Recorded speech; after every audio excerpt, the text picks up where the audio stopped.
कल फाइनली शुरू के 25 क्वेश्चंस हो गए थे, इनको आगे कर लेते हैं, फिर थोड़ा सा 15-20 मिनट का और बचा है, वो वाला टॉपिक अपना खत्म हो जाएगा। इस बार भी ये क्वेश्चन आया था कि फर्स्ट ग्रेड में भी क्वेश्चन आया था कि चारकोल है और आप उसके ऊपर 4 गैसेस को पास कर रहे हो। आपने सल्फर डाइऑक्साइड को पास किया, CO2 गैस को पास किया, हाइड्रोजन को पास किया और मीथेन को पास किया, और वो कह रहा है कि चारकोल के ऊपर, कोयले के ऊपर या चारकोल के ऊपर कौन सी गैस सबसे ज्यादा अधिशोषित होगी। तो आप सबको पता है कि जो गैस सरलता से द्रवित होती है, जो गैस इजीली लिक्विफाई होती है, वो गैस सबसे पहले क्या होगी, अधिशोषित होती है। अब जब भी ऐसा क्वेश्चन आ जाए कि इनमें से कौन सी गैस सबसे जल्दी अधिशोषित होगी, तो जो गैस ध्रुवीय है वो सबसे पहले अधिशोषित होती है। जो गैस, गुड इवनिंग बेटा सुप्रिया, जो गैस सबसे पहले अधिशोषित वो गैस होगी जो क्या होती है, पोलर होती है। क्योंकि अगर मान लीजिए गैस पोलर है तो पोलर पोलर मॉलिक्यूल्स के बीच में अट्रैक्शन होगा और मॉलिक्यूल पास पास आ जाएंगे और वो गैस आसानी से क्या हो जाएगी, द्रवित हो जाएगी। और जो गैस आसानी से द्रवित होती है वो सबसे ज्यादा गैस क्या होती है, अधिशोषित होती है। अब हमें पता है कि इसके अंदर कौन सी गैस सबसे ज्यादा अधिशोषित होगी। तो अगर हम SO2 की सोचें तो आप सबको पता है कि जो सल्फर डाइऑक्साइड है वो पोलर है, इस तरह से। सल्फर के पास 6 इलेक्ट्रॉन, 2 1 2 3 4 5 और 1 6, ये आपका SO2। समझ में आ रही बात? सॉरी, एक बार वापस बना लेते हैं। जैसे SO2 है, सल्फर, आपको पता है 6 इलेक्ट्रॉन, 1 2 3 4 5 और 6, ये SO2 के स्ट्रक्चर। अब आप सबको पता है कि जो SO2 है वो पोलर है, पहले ही बता चुका, जिनके केंद्रीय परमाणु पर लॉन पेयर होता है उनका डाइपोल मूवमेंट 0 नहीं होता, जैसे वाटर के केस में, अमोनिया के केस में। तो इन सबके अंदर SO2 पोलर है, इसीलिए सबसे ज्यादा कौन अधिशोषित होगा, SO2। CO2 तो आपको पता है लीनियर स्ट्रक्चर है। अब लीनियर स्ट्रक्चर होने के कारण आपको पता है ये तो नॉन पोलर हो गया। जो मिथेन है, मिथेन हमको पता ही है ये भी नॉन पोलर होती है, और हाइड्रोजन भी कैसी होती है, नॉन पोलर होती है। तो जब भी ऐसा क्वेश्चन आ जाए कि कौन सी गैस बताएं सरलता से अधिशोषित होगी, तो जो गैस सबसे ज्यादा पोलर होती है वो सबसे ज्यादा क्या होती है, अधिशोषित होती है। अब जो ये 3 बच गए, ये भी नॉन पोलर, ये भी नॉन पोलर और ये भी नॉन पोलर, तो फिर इनके अंदर मॉलिक्यूलर वेट का कॉन्सेप्ट लगाया जाएगा। जिसका मॉलिक्यूलर वेट ज्यादा होगा उसके अंदर वांडरवाल फोर्सेज ज्यादा होंगे, और वांडरवाल फोर्सेज ज्यादा होंगे तो गैसेस के मॉलिक्यूल पास पास आएंगे और वो गैस सरलता से क्या हो जाएगी, लिक्विफाई होगी।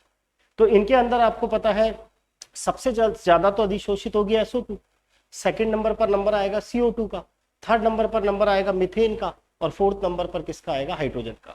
SO2 सबसे ज्यादा क्यों अधिशोषित हुई, क्योंकि ये तो पोलर है। और इन तीनों के अंदर आपको समझ में आ गया होगा मैंने कौन सा कॉन्सेप्ट लगाया, मॉलिक्यूलर वेट का कॉन्सेप्ट लगाया। अगला क्वेश्चन, एन ब्यूटेन की जो आप गॉच फॉर्म बनाते हो वो आपस में क्या रिलेशन रखती है। ये वाला क्वेश्चन आपसे पूछा गया था पिछली बार फर्स्ट ग्रेड में। आज अपनी ये लास्ट क्लास होगी और उसके बाद आप ये मान के चलें सप्ताह में 2 दिन अपन टेस्ट रखेंगे, बुधवार, गुरुवार और एक संडे। एक पुराना टेस्ट, एक नया टेस्ट, एक पुराना टेस्ट, एक नया टेस्ट, जिससे अपना बार बार रिवाइज होता रहे। तो आप सबको पता है जो ब्यूटेन है, CS3, CS2, CS2 और CS3।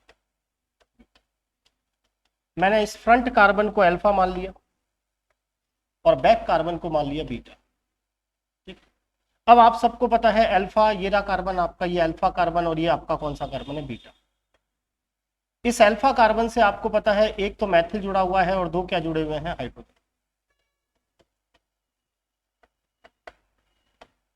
पीछे बीटा कार्बन है, इसके साथ भी एक मैथिल और क्या जुड़े हुए हैं, 2 हाइड्रोजन। आपको पता है जो गॉच फॉर्म होती है उसके अंदर जो दोनों मैथिल होते हैं वो कितने डिग्री पर होते हैं, 60 डिग्री पर होते हैं। अब अगर मैं इसकी एक और फॉर्म घुमाऊं, अब आपको पता है जब मैं इसको बार बार रोटेट करूंगा तो एक गॉच फॉर्म और बनती है ब्यूटेन में, ये वाली।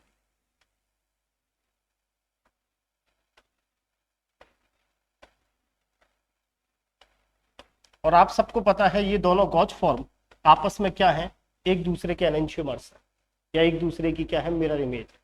तो ब्यूटेन के अंदर जो 2 गॉच फॉर्म बनती है वो आपस में एक दूसरे की मिरर इमेज होती है, और जो मिरर इमेज होती हैं उन सबको आपको पता है आपस में क्या बोलते हैं, एनेंशियोमर्स बोलते हैं। समझ में आ गई बात। इसीलिए जो दो गॉच फॉर्म है एन ब्यूटेन की, वो आपस में क्या रिलेशन रखती हैं, तो हम ये कहेंगे ये दोनों की दोनों आपस में क्या होते हैं, एनेंशियोमर। सुभाष बिल्कुल ठीक है बेटा। आपको बताना है कि वो एल्कीन कौन सी है इनमें से जो इजीली आपकी ज्यामितीय समवेता दिखाएगी। अब हमें पहले ही पता है कि शर्त यह है कि पहली बात तो ज्यामितीय समवेता उनमें पाई जाती है जिनमें प्रतिबंधित घूर्णन हो, और साथ ही साथ आपको बता चुका इस sp2 कार्बन से जुड़ने वाले दोनों समूह कैसे होने चाहिए, अलग अलग होने चाहिए। जैसे मान लीजिए ये एल्कीन है, तो इस sp2 कार्बन से मिनिमम मैंने हाइड्रोजन जोड़ दिया और मिनिमम फिर सेकंड नंबर पर कार्बन जोड़ दिया। इसी तरह इस sp2 कार्बन से आपको पता है एक तो मैथिल मैंने जोड़ दिया और एक मैंने क्या जोड़ दिया, हाइड्रोजन। आपको पता है 1 ब्यूटीन तो ज्यामितीय समवेता दिखाते ही नहीं, क्योंकि 1 ब्यूटीन के अंदर तो आपको पता है क्या स्थिति होगी, एक कार्बन के ऊपर कितने हाइड्रोजन जुड़ जाएंगे। तो पहले ही हमने बात कर ली कि sp2 कार्बन से जुड़ने वाले दोनों समूह कैसे होने चाहिए, अलग अलग। तो प्रोपीन का सवाल ही नहीं उठता, 1 ब्यूटीन का सवाल ही नहीं उठता, आइसोब्यूटिलीन का सवाल ही नहीं उठता। तो इसका आंसर क्या है, 2 ब्यूटीन। नेक्स्ट क्वेश्चन, साइक्लोहेक्सेन की आपको वो फॉर्म बतानी है जिसके अंदर जबरदस्त कोणीय तनाव मिलता है, जिसमें जबरदस्त एंगुलर स्ट्रेन मिलता है और जबरदस्त उसमें टॉर्सनल स्ट्रेन मिलता है। आपको साइक्लोहेक्सेन की वो फॉर्म बतानी है जिसका एनर्जी लेवल बहुत ज़्यादा होता है, जिसके अंदर जबरदस्त कोणीय विकृति मिलती है, जबरदस्त एंगुलर स्ट्रेन है और साथ ही साथ उसमें टॉर्सनल स्ट्रेन भी मिलता है। तो हमें याद है कि साइक्लोहेक्सेन की अगर हम बात करें तो साइक्लोहेक्सेन में सबसे ज्यादा स्टेबल फॉर्म आप सबको पता है कौन सी होती है, चेयर फॉर्म। ध्यान है, चेयर फॉर्म के बाद साइक्लोहेक्सेन में जो स्टेबल फॉर्म है वो आपको पता है कौन सी होती है, ट्विस्ट बोट। फिर आपकी कौन सी आती है, बोट। और साइक्लोहेक्सेन के अंदर सबसे कम स्टेबल जो फॉर्म है वो आप सबको पता है कौन सी फॉर्म होती है, हाफ चेयर। आई बात समझ। और ये जो हाफ चेयर है हमें पता है इसके अंदर कोणीय विकृति भी बहुत ज्यादा मिलती है और साथ ही साथ इसके अंदर तनन विकृति भी सबसे ज्यादा मिलती है, इसीलिए जो इसका आंसर गया वो क्या गया, हाफ चेयर। आगे ध्यान। आपको पता है एथेन के ज्यादातर अणु किस फॉर्म में रहना पसंद करेंगे। अब हमें पता है एथेन की जब हमने संरूपण समवेता पढ़ी थी एथेन में,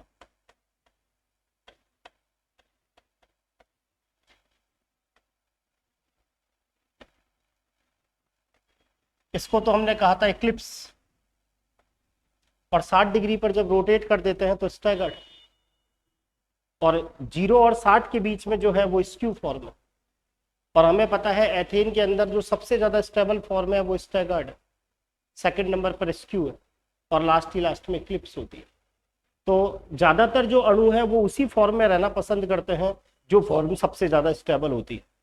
इसीलिए एथेन के ज्यादातर जो अणु है वो किस फॉर्म में रहना पसंद करेंगे, स्टैगर्ड फॉर्म में रहना पसंद करेंगे। आपको ये बताना है कि इनमें से कौन सा विन्यास ई है। देखिए इस बार जो संडे का पेपर हुआ था उसके अंदर मैंने वही क्वेश्चन दिए थे जो आपसे एग्जामिनर पहले पूछ चुका है। तो हमें ये देखना है ये ईजेड सिस्टम का क्वेश्चन है कि कौन सा एंटीजीजन है, कौन सा जूसा मान है।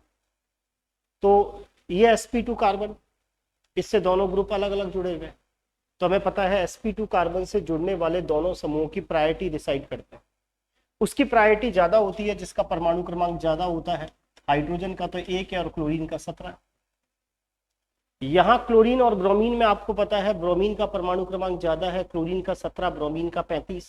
और हाई प्रायोरिटी जब अपोजिट डायरेक्शन में होती हैं तो आपको पता है वो सिस्टम कौन सा होता है, पी सिस्टम होता है। यहाँ हाइड्रोजन और क्लोरीन में आपको पता है क्लोरीन की हाई प्रायोरिटी है, क्लोरीन और ब्रोमीन में ब्रोमीन की हाई प्रायोरिटी है।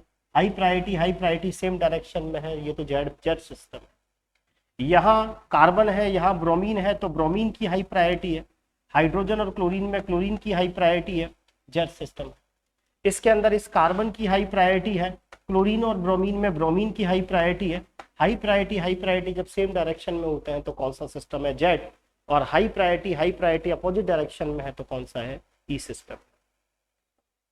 अगला क्वेश्चन, पिछली बार सीधा सा 2015 में पूछा था, संरूपण समवेता की डेफिनेशन पूछी थी कि वो समावेवी किसे कहते हैं, वो समावेवी कौन से होते हैं जिनमें एकल बंध के सापेक्ष जब हम मुक्त घूर्णन करते हैं तो उसके कारण उत्पन्न होते हैं। तो आपको पता है समावेयता को, त्रिविम समावेयता को दो कैटेगरी में बांटा है। एक तो आपकी कॉन्फ़िगरेशनल, जिसको हम विन्यासी समावेयता कहते हैं, और दूसरी समावेयता संरूपण समावेयता है। विन्यासी समावेयता वो त्रिविम समावेयता होती है जिन्हें कमरे के ताप पर एक दूसरे में बदला नहीं जा सकता, और संरूपण समावेवी वे समावेवी होते हैं जिन्हें कमरे के ताप पर एक दूसरे में क्या किया जा सकता है, बदला जा सकता है। तो एकल बंध के सापेक्ष मुक्त घूर्णन के कारण जो समावेयता उत्पन्न होती है, आपको पता है उस समावेयता को हम क्या कहते हैं, संरूपण समावेयता या कॉन्फॉर्मेशनल आइसोमेरिज्म कहेंगे। ये क्वेश्चन वापिस आया, अभी अभी बताया था। नॉर्मल ब्यूटेन की वो कौन सी दो फॉर्म होती हैं जो आपस में एनिंशियोमर्स होती है, या एन ब्यूटेन की वो दो कौन सी फॉर्म है जो आपस में एक दूसरे की मिरर इमेज रखती हैं। तो अभी अभी बताया था कि इसकी जो गोच फॉर्म होती है वो आपस में एक दूसरे की कौन सी इमेज रखती है, मिरर इमेज रखती है। अभी अभी आपने देखा ही था जो ब्यूटेन बनाया था मैंने, उसके अंदर अभी अभी हमने देखा था कि जो दो मैथिल समूह है वो आपस में कितने डिग्री के एंगल पर रहते हैं, 60 डिग्री के एंगल पर रहते हैं। तो क्वेश्चन यही पूछा गया कि जो नॉर्मल ब्यूटेन है उसकी जब आप गॉच फॉर्म बनाते हैं तो उस समय दोनों मैथिल समूह कितने डिग्री के एंगल पर रहते हैं। तो आपको दिख रहा है इस समय दोनों मैथिल समूह कितने डिग्री के एंगल पर रहेंगे, 60 डिग्री के एंगल पर। आ गया वो समझ में। नेक्स्ट क्वेश्चन, एन ब्यूटेन के अंदर फॉर्म पूछी है एंटी, और जो गॉच फॉर्म है उनके अंदर एनर्जी डिफरेंस कितना है, ये क्वेश्चन आपसे पूछा गया। क्या मतलब है, एन ब्यूटेन से समझना चाहे तो एन ब्यूटेन की जो सबसे पहली फॉर्म मैं बना रहा हूं वो ये वाली फॉर्म।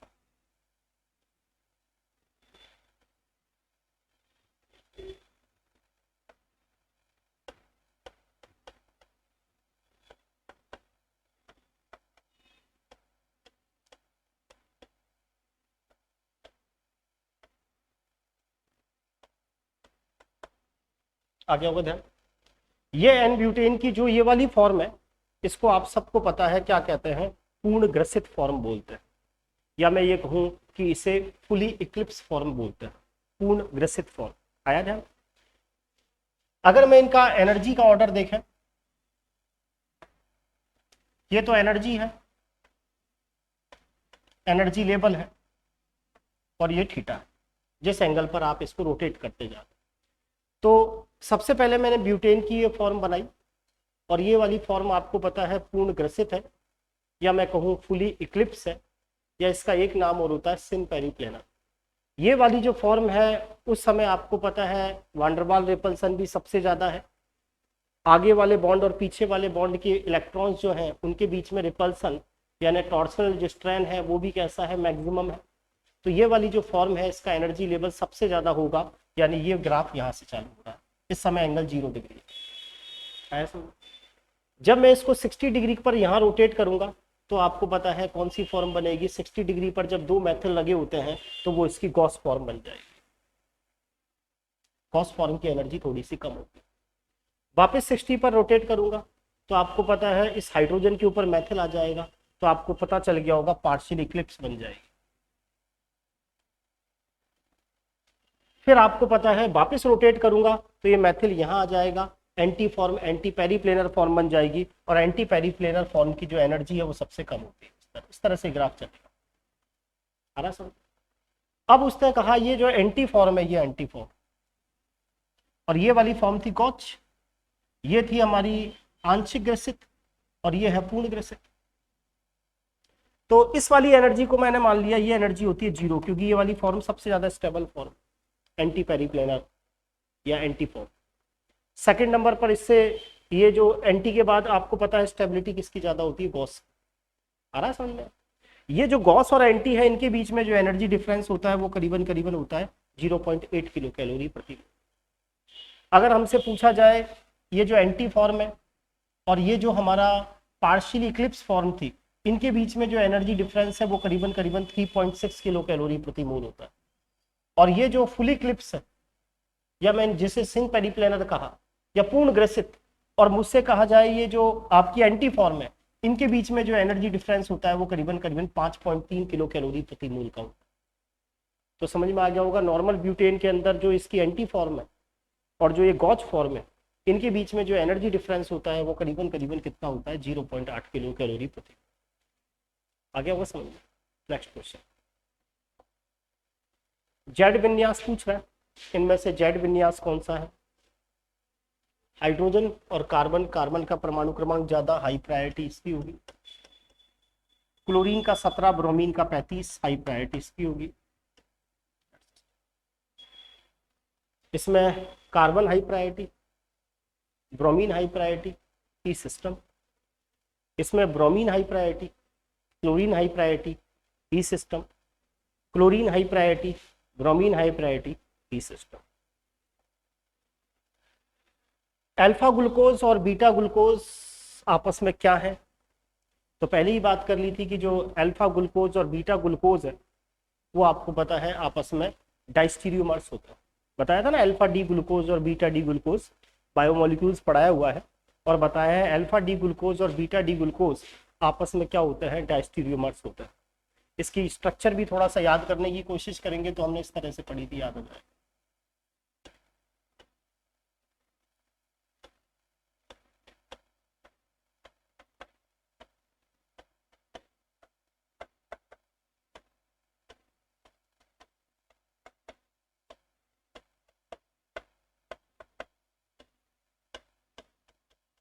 आ गया होगा ध्यान, H ऊपर OH नीचे, तो मैंने कहा था ये अल्फा डी ग्लूकोज। उल्टा करते हैं, OH ऊपर H नीचे, तो हमने कहा था बीटा डी ग्लूकोज। और मैंने कहा था इनको डाइस्टीरियोमर्स की जगह एनोमर्स कहना ज़्यादा अच्छा है। और ये वाला कार्बन मैंने आपसे कहा था एनोमेरिक कार्बन है, जिसमें केवल एक कार्बन में भिन्नता है। तो सीधी सी बात है, अल्फा डी ग्लूकोज और बीटा डी ग्लूकोज आपस में क्या है, तो कॉन्फर्मेशनल तो है नहीं, संरूपण थोड़ी है, ये तो एक दूसरे के डाइस्टीरियोमर है। तो इसका मतलब ये क्या कहलाएंगे, विन्यासी समावेवी कहलाएंगे, कॉन्फिगरेशनल आइसोमर्स। एन ब्यूटेन की सबसे ज्यादा जो स्थायी फॉर्म है वो आपको पता है, ब्यूटेन की सबसे स्थायी फॉर्म कौन सी है, एंटी। कई बार एंटी स्टैगर्ड लिखा जाता है, कई बार एंटी पेरिप्लेनर भी लिखा हुआ जाता है।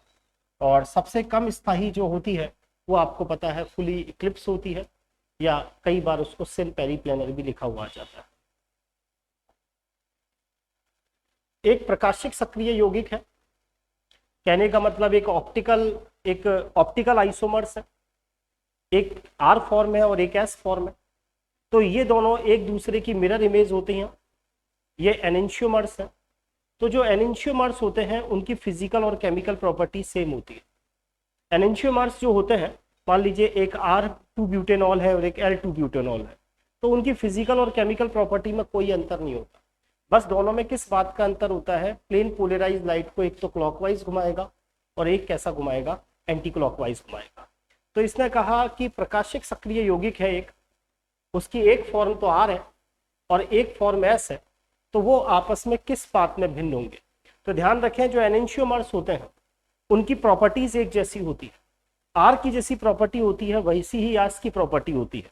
बस अंतर केवल किसके अंदर होता है, एक प्लेन पोलराइज लाइट को क्लॉकवाइज घुमाता है और दूसरा प्लेन पोलराइज लाइट को कैसा घुमाता है, एंटी क्लॉकवाइज घुमाता है। इसीलिए आंसर कैसा होगा, थर्ड। दोनों की सॉल्युबिलिटी एक जैसी होती है, दोनों का मेल्टिंग पॉइंट एक जैसा होता है। अंतर किस बात का होता है, प्लेन पोलराइज लाइट के रोटेशन के लिए एक क्लॉकवाइज घुमाएगा और दूसरा कैसा घुमाता है, एंटी क्लॉकवाइज घुमाता है। जबकि डाइस्टीरियोमर्स जो होते हैं, डाइस्टीरियोमर्स को अगर अपन को समझना है तो सीधी सी बात, सिस 2 ब्यूटीन और ट्रांस 2 ब्यूटीन को पकड़ लो। मैंने आपको बताया था डाइस्टीरियोमर्स क्या होते हैं, वो त्रिविम समावेवी जो एक दूसरे के क्या नहीं होते, मिरर इमेज नहीं होते, जो एक दूसरे की दर्पण प्रतिबिंब नहीं होते। अब तुम्हें तो पता है सिस 2 ब्यूटीन और ट्रांस 2 ब्यूटीन, उनमें ज्यादा स्टेबल कौन है, ट्रांस। दोनों के मेल्टिंग पॉइंट में भी अंतर है, दोनों के बॉइलिंग पॉइंट में भी अंतर है। इसका मतलब जो डाइस्टीरियोमर्स होते हैं उनकी प्रॉपर्टीज में तो अंतर होता है, लेकिन जो एनेंशियोमर्स होते हैं उनकी प्रॉपर्टी में कभी भी क्या नहीं होता, अंतर नहीं होता। बस फर्क ये होता है, एक प्लेन पोलराइज लाइट को क्लॉकवाइज घुमाता है तो दूसरा कैसा घुमाएगा, एंटी क्लॉकवाइज। ब्यूटीन, ब्यूटीन अभी भी बात की थी, 2 ब्यूटीन ज्यामितीय समवेता दिखाता है, और ज्यामितीय समवेता के लिए आपको पता है शर्त क्या होती है कि उसके अंदर रेस्ट्रिक्टेड रोटेशन होना चाहिए, और sp2 कार्बन से जुड़ने वाले दोनों समूह कैसे होने चाहिए, अलग अलग। इसीलिए 40 का आंसर क्या गया 4, क्योंकि इसके अंदर क्या पाया जाता है, रेस्ट्रिक्टेड रोटेशन पाया जाता है। इनमें से वो कौन सा अम्ल है जो त्रिविम समवेता नहीं दिखाता, यानी जिसके अंदर स्टीरियो आइसोमेरिज्म नहीं मिलता, तो वो आपका सिट्रिक एसिड है। सिट्रिक एसिड क्या होता है, ट्राई कार्बोक्सिलिक एसिड होता है। Citric acid try carboxylic acid, ये आपका सिट्रिक एसिड। सिट्रिक एसिड के अंदर आपको दिख रहा होगा कि ये वाला कार्बन किरेल नहीं है। क्यों नहीं है किरेल, क्योंकि ऊपर वाला ग्रुप और नीचे वाला ग्रुप दोनों कैसे हैं, एक जैसा। ये वाला कार्बन किरेल नहीं है, आ रहा समझ। अब आप सबको टार्टरिक एसिड की स्ट्रक्चर तो पता है, टार्टरिक एसिड क्या है,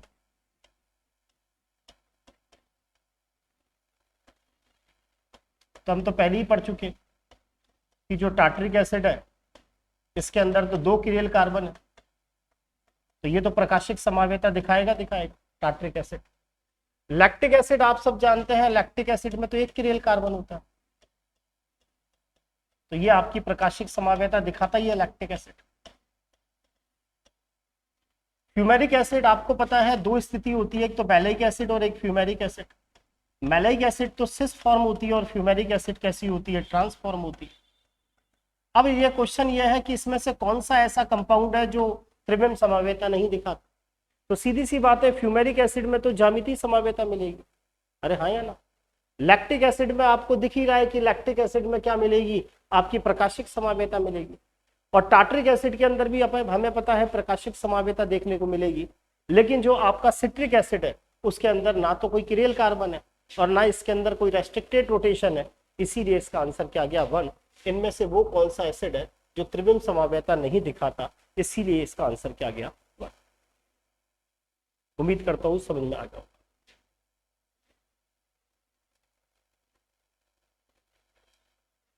आगे समझ में उतार ले एक बार।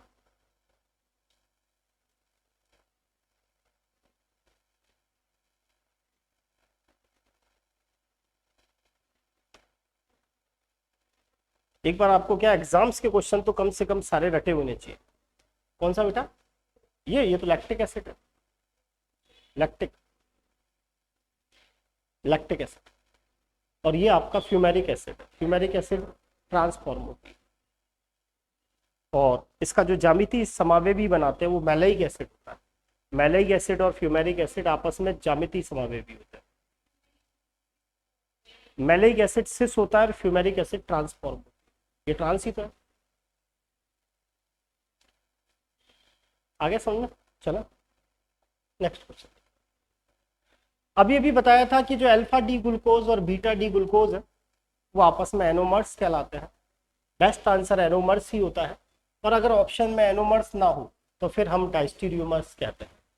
आपसे पूछा जाए एनोमर्स क्या है, तो आप ये कहोगे साइक्लिक जो डायस्टीरियोमर्स होते हैं उन्हीं को ही हम एनोमर्स कहते हैं। ग्लूकोज के अंदर एनोमेरिक कार्बन 1 होता है और फैक्ट्रोज में एनोमेरिक कार्बन 2 होता है। इसमें एनोमेरिक कार्बन 1 में भिन्नता होती है, जबकि फैक्ट्रोज में एनोमेरिक कार्बन 2 में भिन्नता होती है। संरूपण समावेता के लिए कौन सी बात सही है, वे एकमात्र मात्रा बंध के निकट, मतलब ये थोड़ा सा लैंग्वेज थोड़ा सा इसकी मिस्टेक है। यहाँ ये कहना चाह रहा है कि जो कॉन्फॉर्मेशनल आइसोमर्स होते हैं, जो संरूपण समावेवी होते हैं, उनमें एकल बंध के सापेक्ष मुक्त घूर्णन पाया जाता है, और उसके कारण ये आपकी नई नई स्ट्रक्चर्स बनाते हैं। एकल बंध के सापेक्ष घूर्णन से रिलेटेड है, और आपको पता है एकल बंध के सापेक्ष मुक्त घूर्णन पाया जाता है, तो ये तो सही है ही। दूसरा, इनको अलग करने वाला ऊर्जा अवरोध 6 किलो जूल प्रति मोल से कम है, ये मुझे पता नहीं है, इसको चेक कर लेंगे। फिशर प्रोजेक्शन सूत्रों से इनको बेहतर प्रस्तुत करते हैं, नहीं गलत है। आपको पता है जो संरूपण समावेवी होते हैं उनको फिशर प्रोजेक्शन से थोड़ी दिखाते हैं, उनको या तो सोहार्ड से दिखाते हैं या न्यूमैन से दिखाते हैं। तो सी तो सही है ही। उनको आसानी से रासायनिक साधनों से अलग किया जा सकता है। आप सबको पता है कि जो कॉन्फॉर्मर्स होते हैं उनको इजीली एक दूसरे से क्या नहीं कर सकते, सेपरेट नहीं कर सकते। क्यों नहीं कर सकते? क्योंकि ये तो एक दूसरे में बदलते हैं। मान लीजिए आपने क्या किया, एथेन की स्टैगर्ड फॉर्म और बेसिक, मान लीजिए वो एक तो स्टैगर्ड फॉर्म और एक इक्लिप्स फॉर्म है, मान लीजिए थोड़ी देर के लिए अलग भी कर ली तो वापस इक्लिप्स पे स्टैगर्ड में बदल जाएगा। तो जो कॉन्फॉर्मर्स होते हैं उन्हें कभी भी एक दूसरे में क्या नहीं कर सकते, जो कॉन्फॉर्मर्स हैं उनको एक दूसरे मतलब कॉन्फॉर्मर्स को क्या नहीं किया जा सकता, अलग अलग नहीं किया जा सकता। तो थर्ड भी गलत है और फोर्थ भी गलत है। तो सही सी तो हो ही नहीं सकता, सी हो ही नहीं सकता, सी हो ही नहीं सकता। इसका मतलब फर्स्ट आ गया समझ। कई बार क्रॉस भी करना पड़ता। और फिर ये कहना चाह रहा है कि इनके अंदर जो एनर्जी बैरियर है, कहने का मतलब जो हाई एनर्जी लेवल वाला है और लो एनर्जी लेवल वाला है, उसके अंदर जो एनर्जी डिफरेंस है वो अपन को पूछा जा रहा है। लेकिन ये वाला चीज कई बार ऑप्शन से करनी पड़ेगी, तो मुझे पता है सी और डी तो गलत है ही, तो फिर उस स्थिति में ए और बी बचेगा। अगला, ये दो यौगिक आपको दे रखे हैं,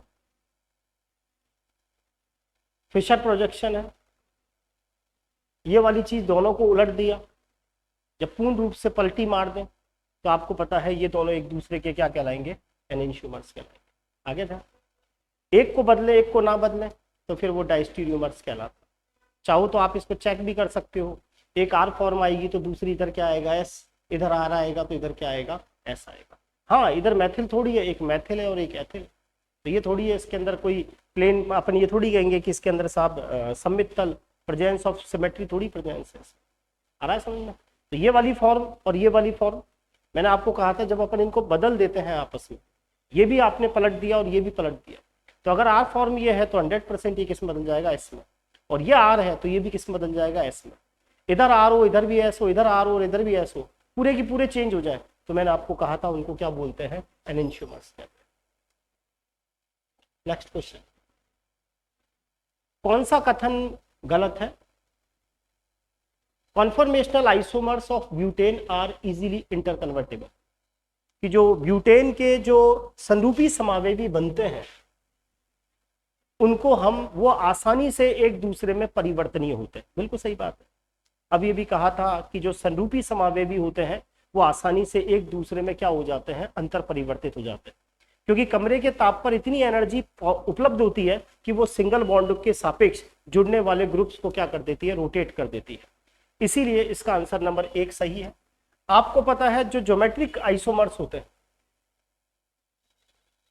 जो ज्यामितीय समावेवी होते हैं, उनके अंदर तो आपको पता है रेस्ट्रिक्टेड रोटेशन पाया जाता है और प्रतिबंधित गुणन होने के कारण वो एक दूसरे में क्या नहीं किए जा सकते, इंटर कन्वर्ट नहीं किए जा सकते। तो ये कह रहा है कि ज्योमेट्रिक आइसोमर्स को हम इजीली इंटर कन्वर्ट कर सकते हैं, ऐसा तो होता ही नहीं है। विन्यासी समावेवी तो वे त्रिविम समावेवी हैं जिन्हें एक दूसरे में क्या नहीं कर सकते, बदल नहीं सकते। सिस को ट्रांस में या ट्रांस को सिस में रूम टेम्परेचर पर थोड़ी बदल सकते, उसके लिए तो पाई बॉन्ड तोड़ना पड़ेगा, इतनी एनर्जी है ही नहीं कि पाई बॉन्ड टूट जाए। समझ में आ गया?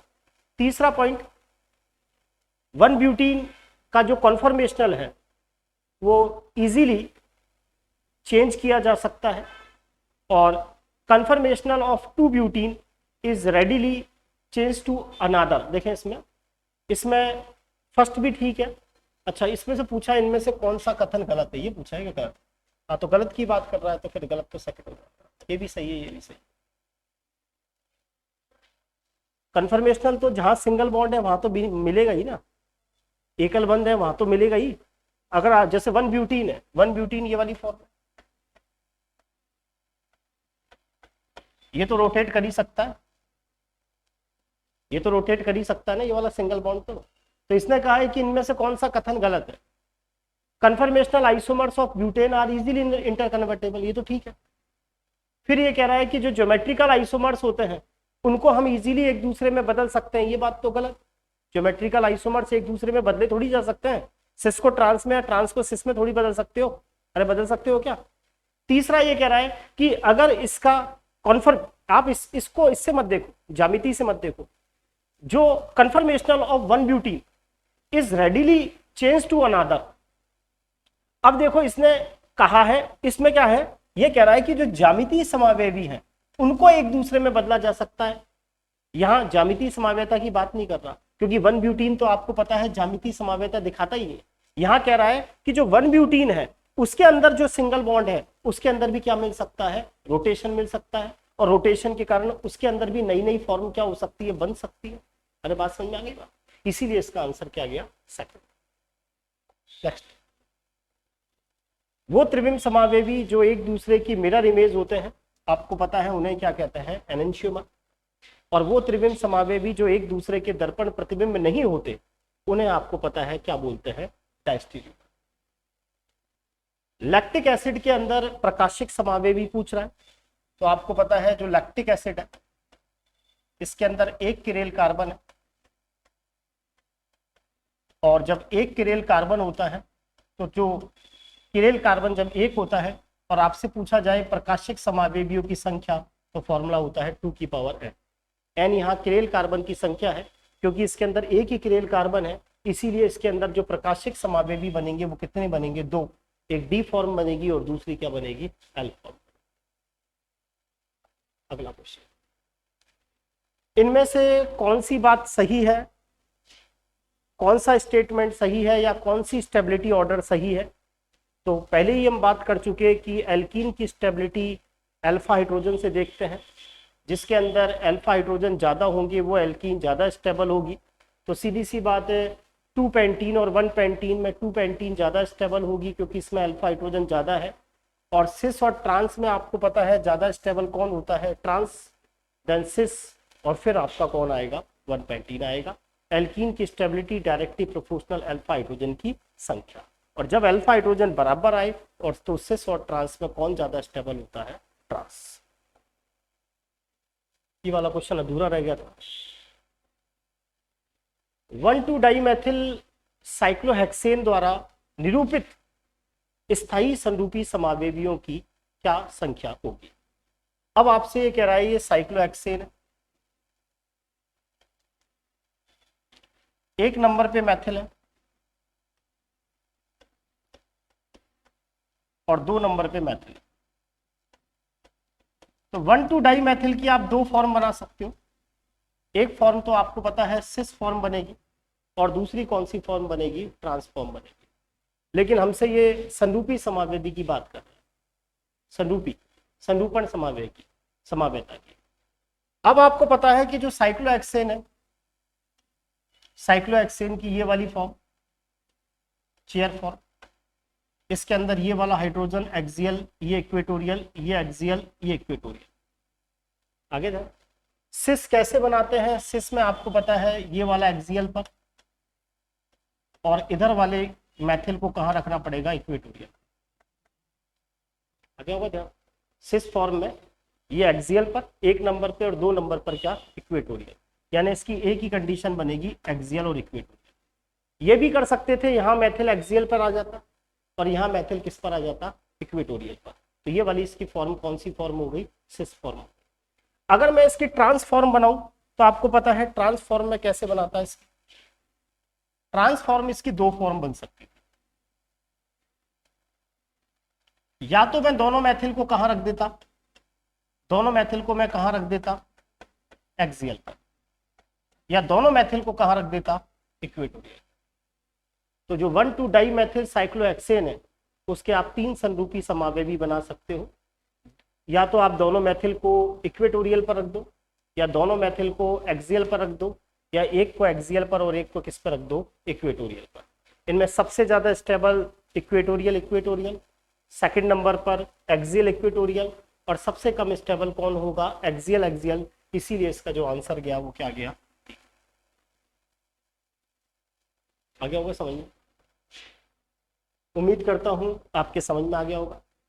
और कल वही 11 बजे पेपर है, पेपर्स की संख्या बढ़ेगी क्योंकि टाइम पे ही एग्जाम होगा, फॉर्म भी ओपन नहीं होंगे जहाँ तक है। तो आप अपने अच्छे से तैयारी करें, संभावना है कि फॉर्म जहाँ तक है री ओपन नहीं होंगे, तो आप अच्छे से तैयारी करें, टाइम पे एग्जाम।